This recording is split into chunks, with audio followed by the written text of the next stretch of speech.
ছাড়ো, তোমার সাথে কোনো কথা নাই। সরি জানু, ভুল হয়ে গেছে।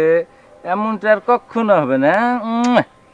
জানু, কিছু তো একটা বলো। কি বলবো, মোবাইলে টাইম দিলে সকাল 10টা, এখন বাজে বেলা 11টা। বইয়ের আঁচল ছাড়তে ইচ্ছা করে না বুঝি। বললাম তো জানু, সরি। আচ্ছা হয়েছে, এবারে চোখটা একটু বন্ধ করো তো দেখি। কেন? আহা, বন্ধ করোই না, এই দিকে একটু ঘুরো।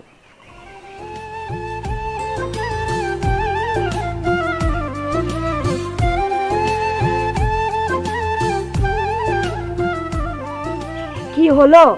একটু ওয়েট করো সোনা, একটু ওয়েট করো। আর কত? এই তো হয়ে গেছে।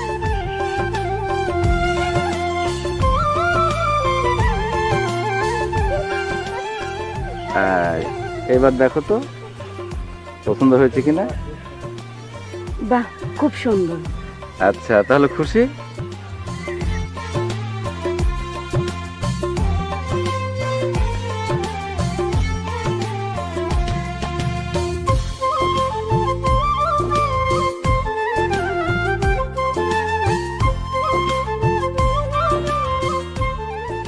মাতাব্বর সাহেব,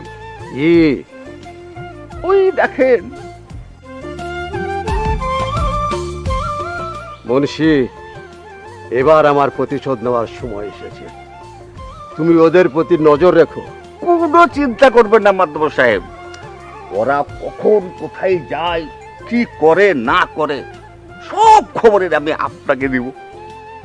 চলো চলেন।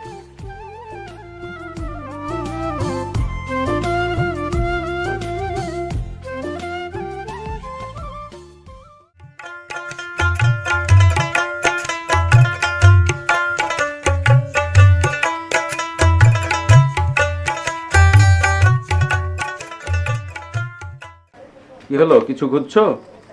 হ্যাঁ, তোমার বিদেশ থেকে আনা চেনটা দেখছি না। ওটা আমার বন্ধু আজাদকে দিয়ে এসেছি। ওর বোনের বিয়ের জন্য গয়না কেনার টাকা বিদেশে পাঠিয়েছিল। গয়না কেনার জন্য টাকা পাঠিয়েছে বিদেশে?